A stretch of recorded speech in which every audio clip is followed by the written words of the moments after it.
Hello everybody, welcome to theCUBE. A lot going on, here's our lineup. Intel opens an Internet of Things lab for Israeli startups. President Obama finally opens a personal Twitter account. Israeli startup Tabula reaches $1 billion valuation. This German startup is in our worldwide startup report. And we'll wrap things up with this brilliant viral video. Buckle your seatbelts, let's fly. The White House's official Twitter announced Monday that President Barack Obama would now tweet out of his own account and POTUS. And he did. Hello, Twitter, it's Barack. Really, 6 years in, they're finally giving me my own account. Obama wrote from the Oval Office in his inaugural tweet. In Obama's verified Twitter, in the bio, he labels himself simply as Dad, husband, and 44th President of the United States. After the celebrations, Twitter users began doing, what they do best, making snarky remarks and violent threats directly at the president. That's not a very good idea. Threatening the US president is a federal crime, carrying a maximum penalty of 5 years in prison and $250,000 in fines. The Secret Service even has a dedicated team called the Internet Threat Desk. So maybe some Twitter trolls will finally get what they deserve. Tech giant Intel has launched an Internet of Things lab in Haifa, Israel. The lab will focus on smart homes, cities, agriculture, and transportation. Intel has similar labs, which also serve as startup accelerators of sorts in the UK, Germany, Sweden, and Turkey. Israeli startups are invited to collaborate with Intel, which already employs 10,000 people locally on hardware, software, and storage platforms. Intel is focusing its efforts on the Internet of Things concept, investing vast amounts of money and resources to propel this vision. To get a small reminder of what is the Internet of Things exactly, here is Intel trying to explain it as simple as possible. Imagine an intelligent device such as a smart traffic camera. The camera can monitor the road for congestion, accidents, and weather conditions, and communicate that status to a gateway that combines it with data from other cameras, creating an intelligent citywide traffic system. Now, imagine that intelligent traffic system connected to other citywide transportation systems, which get data from their own intelligent devices, creating an ever larger intelligent system of systems.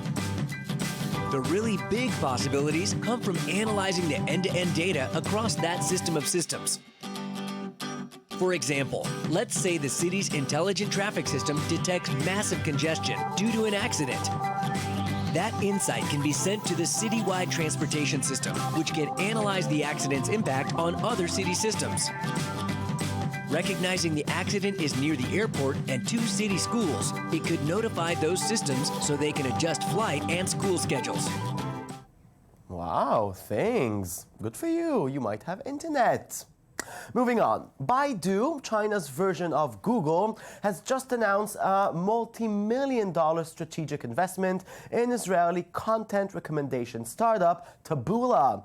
Taboola is the company that offers recommended for you links at the bottom of articles on sites such as The Atlantic and Business Insider. Though the exact sum of the investment has yet to be confirmed, the funds bring Taboola inside the unicorn startup club of the $1 billion company valuation, and this Israeli startup seems set to go forward to a potential public offering within the next 2 years. At the heart of this funding by Baidu is also a partnership that will help Taboola expand into China. China. Here's a reminder of what Taboola does. So simple, so much money.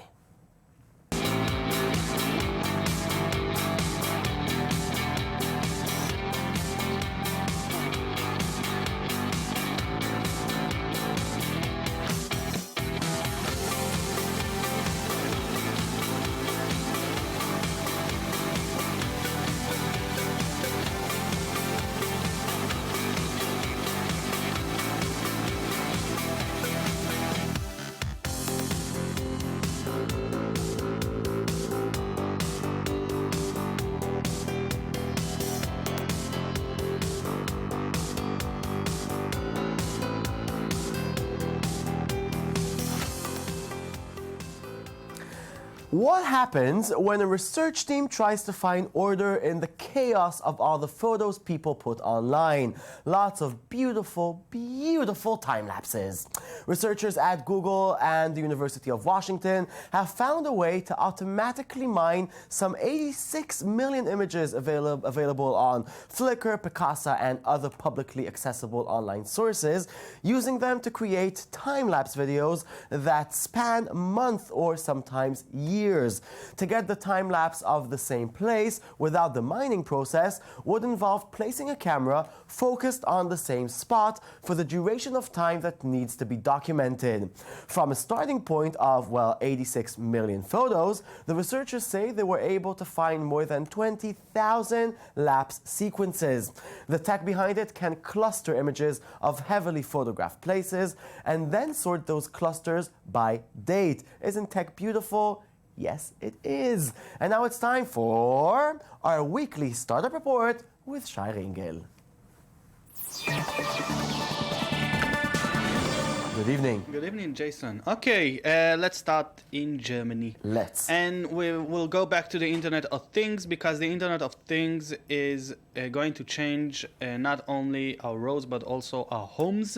And a very nice German startup called Nuimo wants to control the Internet of Things, and the idea is pretty simple.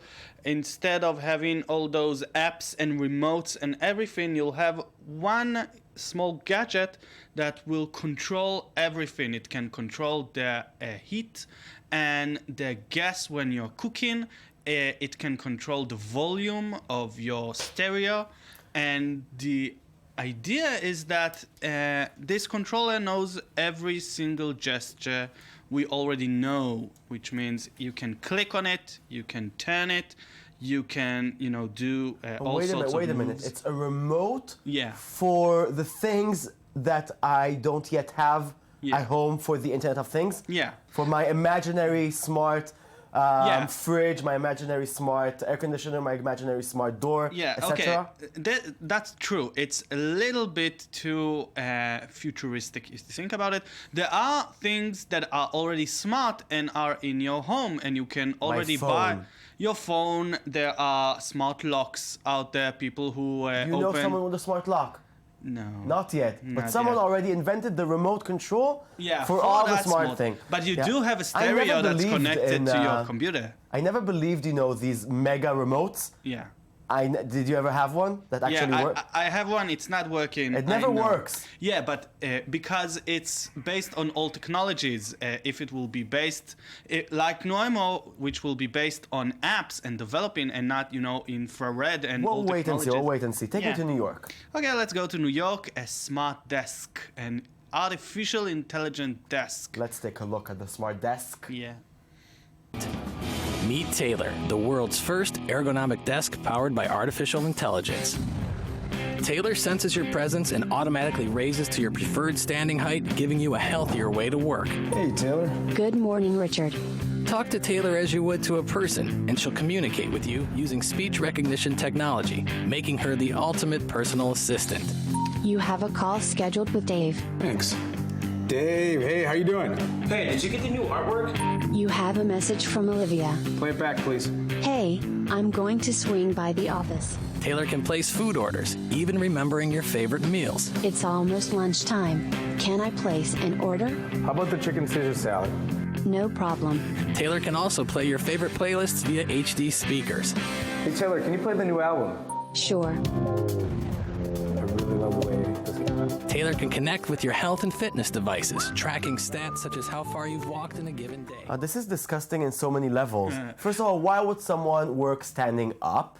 Second of all, if you have, your smart new gadget of a computer and your smartphone and your smartwatch, why do you need your table to order your lunch? Okay, let's do it one thing at a time. The name of the company is Autonomous. They work from New York, and they are kickstarting this artificial intelligent desk that I think it's kind of stupid in a lot of things, because talking to your desk, I have a computer in my pocket, but the smart things it does is actually raising your desk for you to stand or taking it down for you to sit, because we sit too much next to the computer, next to our desk. And because the desk is not smart yet, it doesn't understand our needs as human beings. When do we need to stand? When do we need to sit?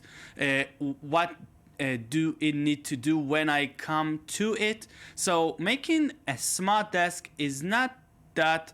You want to work standing up? You want your desk here in the office to know... Sometimes. Yeah, okay. Sometimes, yes. Okay, fine. Yeah. I'll make you stand up, Shai. Let's skip Texas and go to Denmark. Skip Texas, go to Denmark. Okay, this next idea is the stupidest idea we had on our little segment here. It's a burn-in speaker. Let's take a look. Yeah. Introducing the Sound Torch, the world's first consumer-ready solution that seamlessly synchronizes fire and sound. Every song you link to the Sound Torch creates a unique fiery display of awesomeness. The only thing limiting the amount of patterns for the Sound Torch is the amount of MP3s you own. All you have to do is hook it up to any media device via Bluetooth or your headphone jack, then kick back and enjoy. Unlike table-sized alternatives, the 12 by 12 by 16 centimeter size of the Sound Torch makes it small and portable, yet remaining large enough to put on an impressive show. DJs in particular will love the Sound Torch because it's an entry-level way of making gigs memorable. Wow, I like how this guy says awesome. Awesome, this awesome speaker. It's like redefining lame in a way. Yeah, it's a preposterous thing. Also, it has a 12-hour battery, but only 4 hours of flame. So you'll need to refuel it every 4 hours. Oh, wow. Yeah, with, gas. So there's that. So except for, burning your house down, are you telling me people are actually buying this thing? Look, this guy, I think he thought that he's turning off the gap between clubs and homes, because we want our home to become a club, and there are a lot of people who want that. I don't know, I'm not one of them, but there's a burn-in speaker now, so So, but we don't know if it's selling well or not. It's selling okay. It's a project on Kickstarter. It has 30 days. It already sold 50%. It's already funded 50%. But they didn't ask a lot of money, which means that there's not a lot of backers out there who wants the flaming speaker. Okay, well, thank you very much for that one, Shai, and thank you for being here. Let's move on. Ben Morfitt wanted to play in an orchestra, but he wanted to play all sorts of instruments. So over the course of the next few months, he recorded every part of a 70-piece orchestra. The result is a one-man orchestra. Say bravo!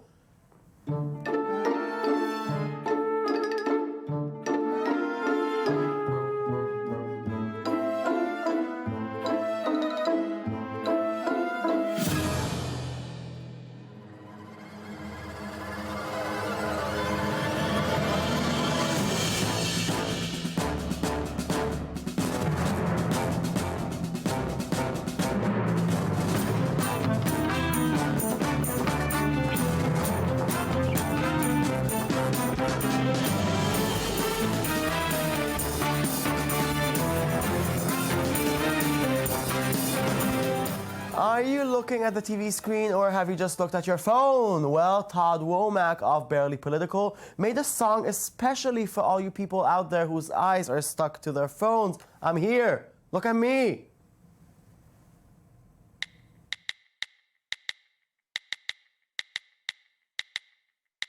Yeah, back in the day, only my rich friends' parents had a cell phone. Times have changed. Now everybody be looking at their phone. Oh, now we all be like, I gotta look at my phone. It's the most important thing I think I ever have owned. Somebody could fall over. Yo, this dude is dying. And you be like, shh, I'm in the middle of FaceTiming. Sometimes I sit and wonder, are we really better off? All obsessed with the light, like a motherfucking moth. But then my phone goes ding cause I'm all late for my job. I step into the world world and get one look at the mob. Then I pull out my phone, cause everything looks hella boring. Checking with Clash of Clans, my clan is hella warring. Looking, reading, posting, tweeting, writing, searching, jamming. Yelping, laughing, flirting, shopping, playing, mapping, gramming. Stare into the screen! Look at your phone! It's everything you need! Look at your phone! So much better than a friend! Look at your phone! It's calling you again! Look at your phone! He's bald. And the show's over. Thank you very much. We'll be back tomorrow with a brand new show of The Tube. Please log on to our website, i24news.tv. You can see all of our shows there. And always remember, suffering is caused by desire. That's not me, that's Buddha. Goodbye.